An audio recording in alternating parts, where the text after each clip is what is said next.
Vous écoutez le Shot d'actu, présenté par Salomé et Lola. Bonne écoute. Bonjour à tous, aujourd'hui nous accueillons une nouvelle invitée. Et oui, en effet, Mélina rejoint le Shot d'actu ce vendredi 24 novembre. Bonjour à tous. Leur propre bourreau ou l'espoir d'un pays nouveau, Javier Milei a été élu ce dimanche président d'Argentine en remportant 55,9% des suffrages face au candidat péroniste Sergio Massa.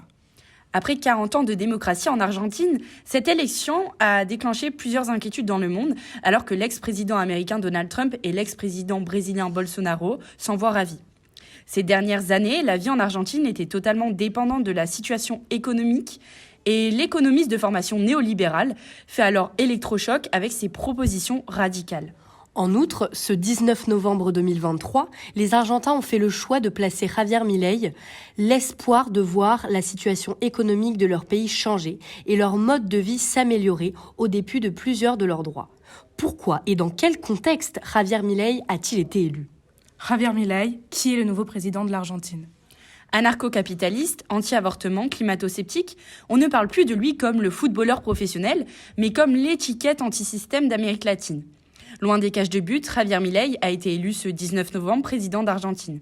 Son slogan « Argentina First » fait écho à celui de l'ex-président américain Donald Trump. Son négationnisme envers la crise climatique, lui, nous rappelle Jair Bolsonaro. Pourtant, il n'est ni Trump ni Bolsonaro, il est pire, titre Mediapart le 20 novembre. La bête médiatique, qui fait la tête des journaux depuis plusieurs semaines, s'est pourtant engagée dans la politique il y a seulement 2 ans, dans un contexte de pandémie. Économiste de formation, il fonde en 2021 le parti La Liberté Avance, une coalition politique argentine de tendance conservatrice et libertarienne. Comment, alors qu'il est inconnu de la vie politique il y a encore 3 ans, Javier Milei a-t-il conquis le peuple argentin ? Tout d'abord, c'est sa capacité à canaliser la colère des Argentins à l'égard de la classe dirigeante, dans un contexte d'inflation à 3 chiffres et d'augmentation de la pauvreté qui semble avoir séduit les électeurs. Extrême dans ses meetings, mais également dans ses idées, il parle comme quelqu'un de la rue, comme l'un d'entre nous, c'est pourquoi il est si populaire, affirme Rodrigo Agüera, un Argentin installé à Barcelone. Vive la liberté, bordel, l'outsider ne pèse en effet pas ses mots. Les gens ont commencé à entendre ce monsieur indigné, en colère, et se sont dit « Enfin quelqu'un qui pense comme moi », résume Belén Amadeo, politologue de l'Université de Buenos Aires. Le nouveau président, qu'on appelle aussi le politicien TikTok, a de plus préparé le terrain, se rapprochant des jeunes, notamment avec ses buzz sur les réseaux sociaux et sa proposition de faire gagner son salaire d'élu tous les mois à la loterie.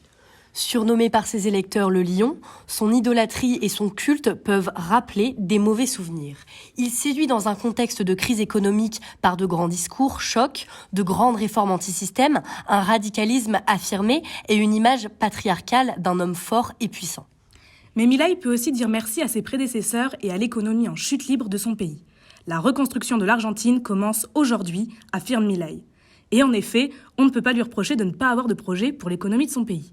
Mais pour comprendre les propositions folles de son programme et le fait que celles-ci ont réussi à convaincre une majorité d'Argentins, il faut prendre du recul et regarder l'Argentine comme un pays en pleine crise économique. En 2023, l'inflation en Argentine a augmenté de 143%. Et selon l'Express, elle pourrait même atteindre 210% d'ici la fin de l'année. Pour comparaison, l'inflation cette année en France a augmenté de 4%. Et selon Le Monde, 40% de la population argentine vit sous le seuil de pauvreté. Des chiffres impressionnants qui s'expliquent notamment par les problèmes mondiaux de ces dernières années, notamment la Covid-19 et la guerre en Ukraine. Mais l'Argentine se heurte également à des problèmes nationaux. En 2001, le pays fait totalement faillite. Cette grande crise économique, le pays a du mal à s'en remettre et en paye toujours les conséquences aujourd'hui. En 2018, l'Argentine accumule une dette de 44 milliards de dollars auprès des Fonds monétaires internationaux en faisant un prêt. Enfin, la grande sécheresse qui a eu lieu cette année n'a pas arrangé les choses. On parle d'une perte s'élevant à près de 10 milliards de dollars, notamment à cause des dégâts sur l'agriculture qui constituent le grand marché commercial argentin. Alors, pour essayer de sortir de cette misère, beaucoup d'Argentins investissent dans une monnaie plus stable, autrement dit le dollar américain. D'où la proposition du nouveau président d'abandonner la monnaie nationale pour passer au dollar. La dollarisation de l'économie est synonyme de changement et apparaît donc comme une solution solide pour enfin sortir de l'endettement et de la pauvreté nationale. Notre économiste pense aussi qu'il semble bon de supprimer les subventions aux services publics. En effet, celle-ci constitue une des principales causes de déficit budgétaire argentin. Il propose alors d'éradiquer le problème à sa source, ce qui illustre par la tronçonneuse brandie plusieurs fois lors de ses meetings. Une autre croyance du nouveau président. L'État n'a pas à se mêler de la vie des gens. Donc, c'est la fin des contrôles des capitaux. Depuis la présidence de Mauricio Macri, ceux-ci contrôlent les virements à l'étranger de plus de 10 000 $ de la part des Argentins. Ils comptent également dynamiter la Banque centrale, une dite machine à billets qui constitue un fléau chronique depuis la fin de la dictature. Alors, quelles sont les conséquences et la réalité de ce projet ? De belles paroles, mais le souci affirmé par de nombreux économistes est la mise en place de telles réformes. Ce sont justement les réserves qu'il manque. Il va falloir faire accepter sa politique dégagiste et autoritaire lors des réunions de la communauté internationale. Imaginez-vous un anticapitaliste au G20.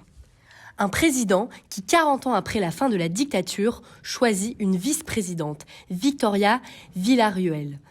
Fille de militaire qui fait de nombreuses déclarations pour réhabiliter le régime des généraux, qui a dirigé le pays de 1976 à 1983 et qui remet en cause le nombre de victimes. Elle veut notamment supprimer le musée consacré aux horreurs de la dictature installé à l'École supérieure de la marine argentine au centre de Buenos Aires. Ces idées rappellent un appareil répressif qui menace tous les contre-pouvoirs.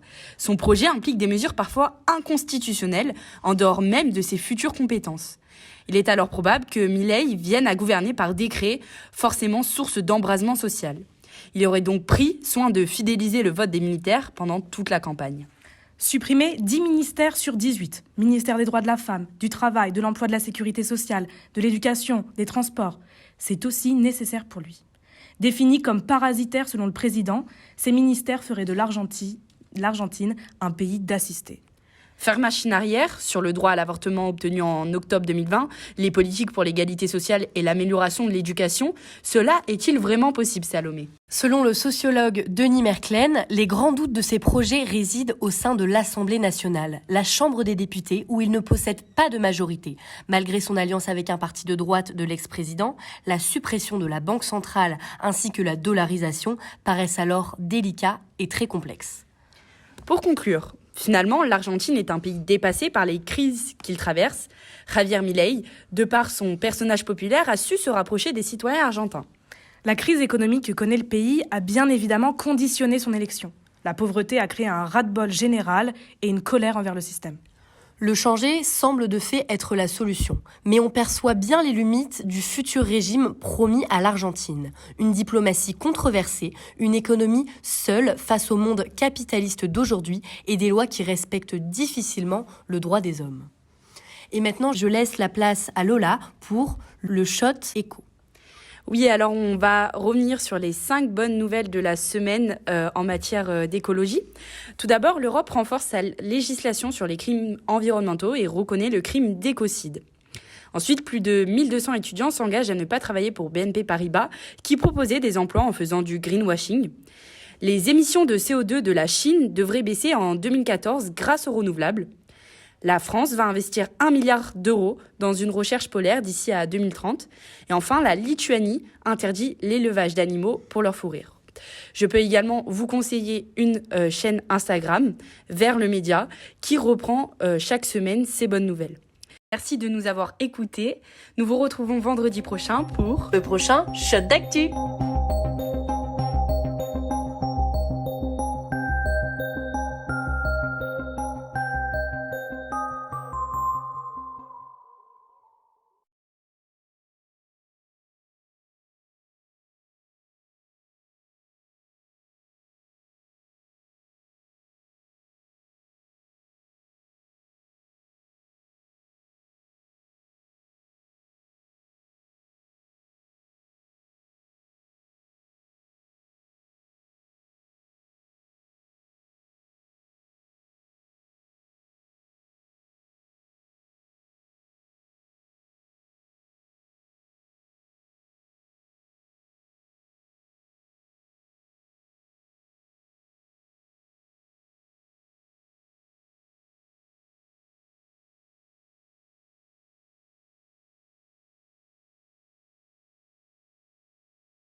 Merci Salomé.